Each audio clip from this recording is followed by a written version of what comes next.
PSG Fan TV, bonsoir à tous et bienvenue dans cette nouvelle édition du podcast. Yang, comment vas-tu? Super, et toi? Écoute, super. Et il y a énormément d'actualités, c'est pour ça qu'on va envoyer tout de suite et commencer par le jeune originaire de Villeurbanne, Bradley Barcola, qui est fraîchement devenu parisien. Voilà, 45 millions plus bonus, Ouais, contrat de 5 ans jusqu'en 2028. On arrive à la fin du mercato. Est-ce que tu penses que le Paris Saint-Germain, donc Campos, euh, Luis Enrique et bien sûr Nasser, ont fait le boulot et que maintenant l'équipe commence à être équilibrée, j'ai envie de dire? ouais, parce que on arrive sur la fin de ce mercato. Je pense qu'on peut commencer un tout petit peu à dresser un bilan, un premier bilan, parce que je pense que on attend tous encore une dernière arrivée et on en parlera après.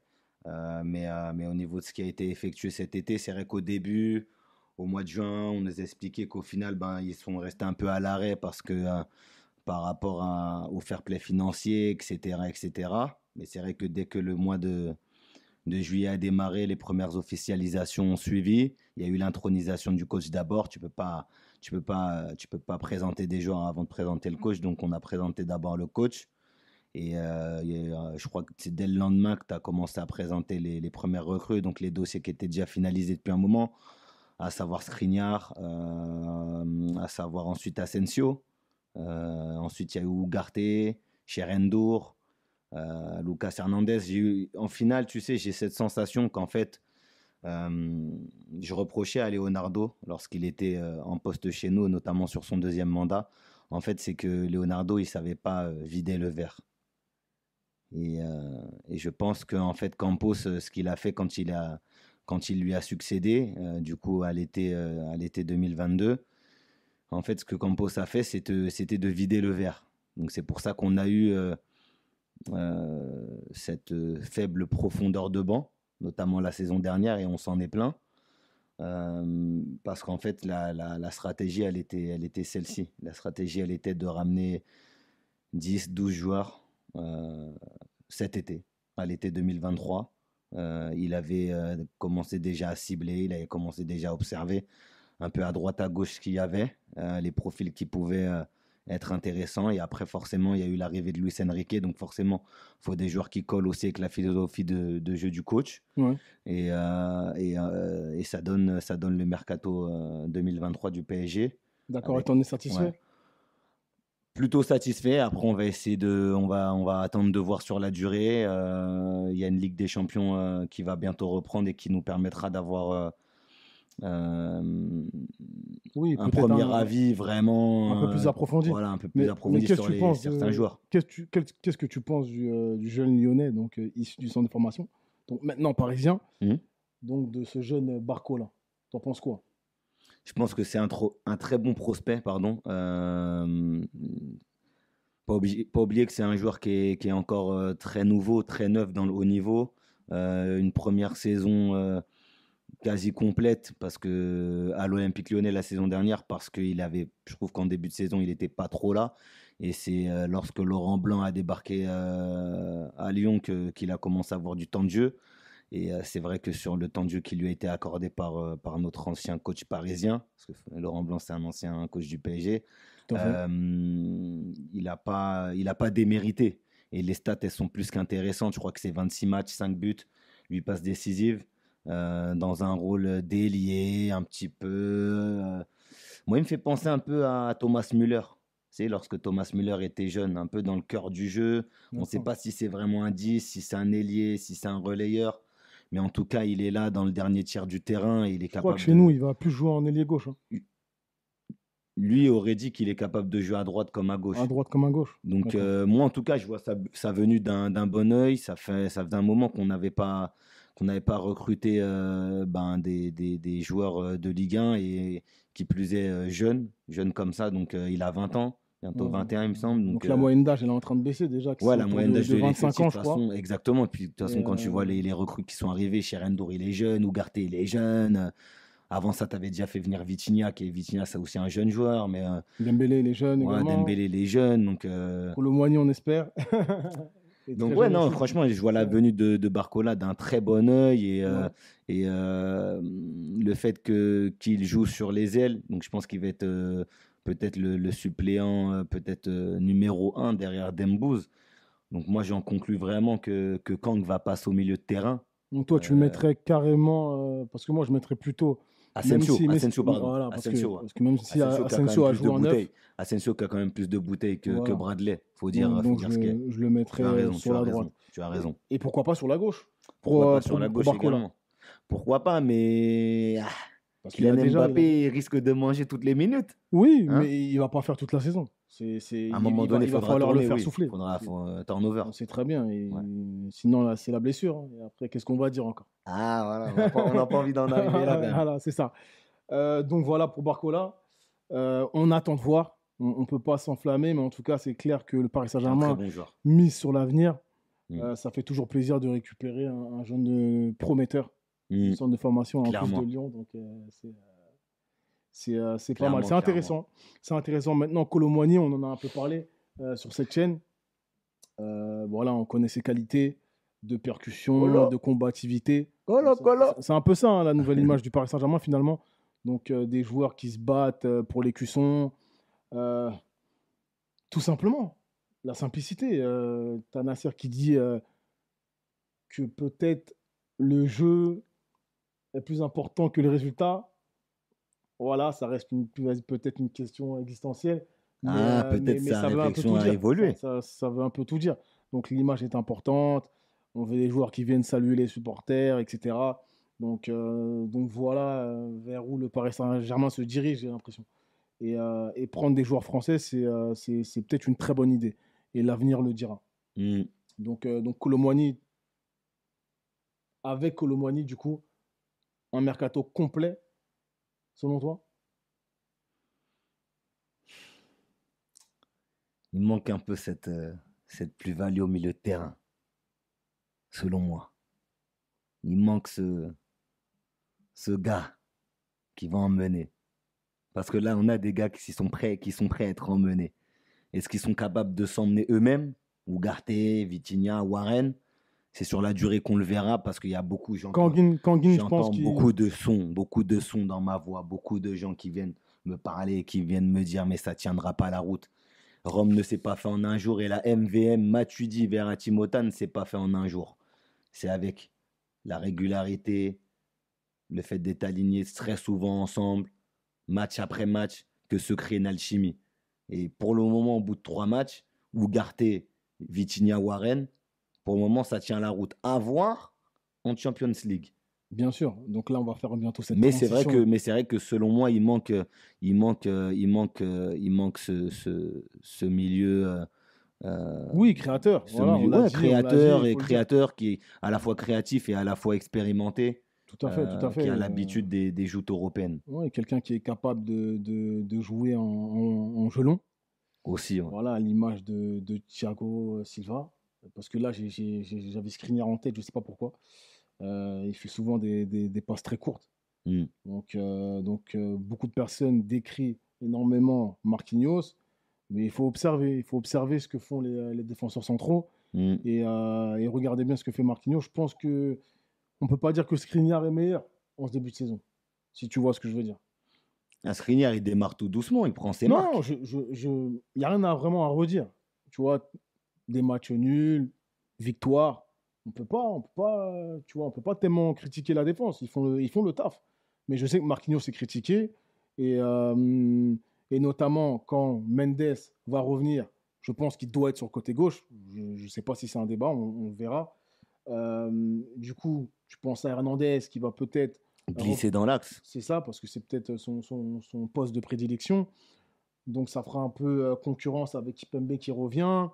Kimpembe, c'est quand même en Marquinhos, fin d'année. Hein. Skriniar. Donc voilà, il y aura un débat Il y a qui va se Danilo mettre aussi en place. qui peut Et- jouer Exactement, même si je le mettrais sur le milieu de terrain, je pense qu'il est nécessaire dans ce milieu de terrain. Donc voilà, qu'est-ce qu'on fait la question va se poser. Et c'est intéressant parce que je pense qu'on a de très bons joueurs en défenseur donc central. Et voilà. Et voilà. Est-ce que maintenant ça va le faire pour cette future Ligue des Champions? Donc on va en parler là dans quelques instants. Je ne sais pas. Le milieu de terrain, voilà, moi, c'est toujours avec des pincettes pardon, que j'appréhende un peu euh, Warren, voilà, Ugarte, tu vois, je pense qu'un Kangin doit être dans ce milieu de terrain, peut-être à la place de Vitinha, qui une nouvelle fois a fait un très bon début de saison, donc pour la deuxième fois. Mais voilà, la saison, elle est longue, comme on le sait, et on verra ce que ça va donner. Mais pour l'instant, on est au début de saison. Certains peut-être sont déjà à leur pic, parce que c'était ça la saison dernière. Certains étaient à leur pic en septembre, août, pour finalement Puis ensuite, ouais, voilà, ils ont sombré. décroître. Ouais. Donc voilà, on va pas s'enflammer. Mais on va parler de cette Ligue des Champions, donc qui nous patiente tant. Et Ouais. est-ce que le Paris Saint-Germain va donner du temps à cette équipe, cette nouvelle équipe, ce nouveau projet? On va le voir. Donc avec ce groupe très compétitif, le groupe F, donc le groupe du football. Un groupe qui me donne chaud. Borussia Dortmund, comme vous le savez, le Milan AC, Newcastle. Avant que Newcastle tombe, je me suis dit vraiment, voilà, ils nous ont mis 3 clubs. Voilà, j'ai compté le Paris Saint-Germain. Donc Paris Saint-Germain, Dortmund, Milan AC, Ouais, c'est déjà serré. exactement. C'est déjà serré. Ouais. Et en plus de cela, ils nous rajoutent ce Newcastle, promu anglais en Ligue des Champions. c'est Ça pas va être chaud. facile, hein. Ça va être chaud. C'est pas facile, hein. Non, c'est pas facile. C'est pas facile. C'est excitant. Franchement, c'est excitant. Il n'y a rien à dire parce qu'il n'y aura que des bons matchs. Il y a que des clubs historiques. Ouais. Il y a que des clubs historiques. Ça va être très compétitif, comme je l'ai dit. Donc, le groupe le plus compliqué. Et franchement, hâte de voir ces matchs. Hâte de les voir. Ouais, moi aussi, hâte de voir ces 6 belles affiches. 3 belles affiches à la maison, 3 belles affiches à l'extérieur, 3 stades très connus en Europe, voire mythiques. Signal Iduna Park, le mur jaune à Dortmund, San Siro à Milan, St James Park dans le nord de l'Angleterre, où voilà, c'est des gens qui sont quand même très très passionnés de football, Tout à fait. qui sont proches du terrain et qui envoient du lourd pendant 90 minutes. Donc non, ça va être ultra passionnant. Après, forcément, je vais te sortir la phrase bateau qui dit que ben, pour aller au bout, faut battre tout le monde. C'est une certitude.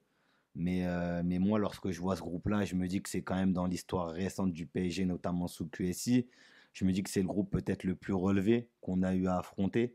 Ben, je pense clairement au-dessus du groupe qu'on avait eu en 2018 avec Liverpool, avec le Napoli et l'Étoile Rouge de Belgrade. Pour moi, Effectivement. aujourd'hui, si je dois dresser un comparatif, euh, Newcastle 2023, c'est au-dessus de Belgrade 2018, puisqu'ils étaient chapeau 4, ces deux équipes. Oui. Sur le chapeau 3, le Milan, c'est de 2022-2023, c'est un Milan qui vient de faire demi-finale de LDC, faut pas l'oublier, Tout à fait. qui a gagné le Scudetto il y a 1 an et demi, avec une certaine continuité. Stefano Pioli toujours aux commandes sur le banc milanais. Très belle Des équipe. joueurs des joueurs qui se connaissent très très bien, un collectif assez plutôt équilibré. Et aussi, ils ont fait des ajustements cet été, on a suivi un peu de loin. Un Titi parisien dans les cages. Un Titi parisien dans les cages, un contingent français également assez important et assez influent dans les résultats du Milan AC depuis maintenant 2 3 saisons. Théo Hernandez, le frère justement de Lucas, est Oui. là-bas. Oui. Donc pour moi, Et je parlais de Maignan. Bien voilà, sûr. pour moi, Milan 2023, ouais, pour moi, c'est au-dessus du Napoli d'Ancelotti 2018. Tu vois, parce que le Napoli, ben, il n'avait pas gagné le Scudetto, ils avaient quelques faits d'armes, mais c'était pas aussi consistant que le Milan de 2023. Et après, tu as Dortmund, puisque Dortmund, ils étaient chapeau 2. Donc, si tu dois comparer avec Liverpool de 2018-2019. Oui, c'est un peu en Il y a dessous. clairement, ouais, il y a C'est un clairement peu pas en dessous. photo, c'est C'est quand un peu en même dessous. en dessous.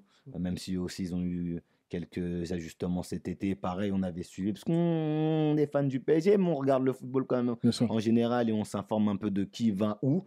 Donc ouais, donc en gros, si je devais te dire les deux équipes que je me méfie le plus, c'est peut-être le Milan. Le Milan, avec Raphaël Leao qui est capable d'apporter quand même ce danger devant.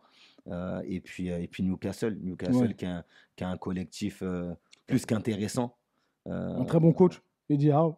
exactement, exactement. Et quand tu regardes les derniers résultats de Newcastle, ils gênent pas mal d'équipes. Bien sûr, il y a des joueurs de talent, Ouais. ça va être compliqué. Ça va être Collectivement, très engagé, très physique. c'est huilé, c'est malin, c'est roublard. En tout cas, ce groupe-là va C'est pas un nous, cadeau. c'est pas un cadeau et va nous montrer qui est qui, j'ai envie de te dire. Groupe F, Exactement. comme football. Le Paris Saint-Germain n'a jamais facilité. Exactement. Quand tu vois le Euh, groupe de City, le groupe du Real, ah mon Dieu, ah c'est mon n'importe Dieu. quoi. Voilà, en tout cas, c'est factuel. C'est tout le temps compliqué en Ligue des Champions. Mm. C'est jamais facile.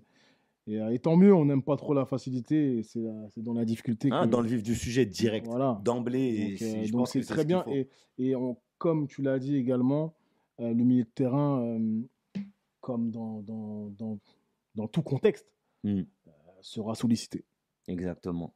Donc ça va être un gros baptême du feu pour Zahir Emery, Mm.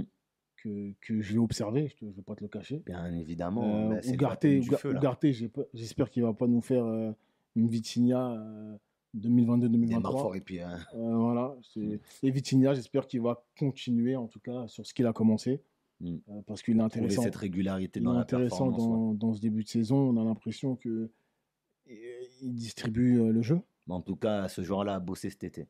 Voilà. Ça se sent pour le moment, en tout cas. Vitinha a bossé cet été, quoi. Mais j'espère que ça va tenir Ouais. dans la longueur parce que c'est ce qu'il nous faut. Mm. C'est ce Après, qu'il nous faut. moi, si j'aimerais rajouter un dernier point, Vas-y. oui, c'est le groupe de la mort. Oui, il y a une équipe anglaise, une équipe allemande, une équipe italienne. Mais ce qui est bien, c'est qu'on n'aura pas de longs déplacements à faire en Europe cette saison. Mais en tout Effectivement. cas, pour la première partie de saison, avec cette Ligue des Champions, parce que jouer tous les 3 jours, c'est pas simple. Et les dernières années, quand tu avais des déplacements à Belgrade ou je sais pas où, ou même à Galatasaray en Turquie, faire les allers-retours, des fois ça peut être un peu contraignant pour préparer les matchs, etc. au niveau de la récup des joueurs. Donc là, tu sais que tu montes dans le nord de l'Angleterre, tu vas à Dortmund ou tu vas à Milan, en Lombardie, c'est plutôt à côté. Donc c'est peut-être le bon signe dans le calendrier infernal qui va bientôt arriver pour le Paris Saint-Germain. Tout à fait. Et on va finir sur ça. Donc en espérant que les choses se passent très bien cette saison. Ouais. Euh, J'allais dire un tout petit peu comme toutes les saisons, Mm. parce qu'il y a au moins un titre par saison. Ouais. Voilà. N'en déplaise à certains.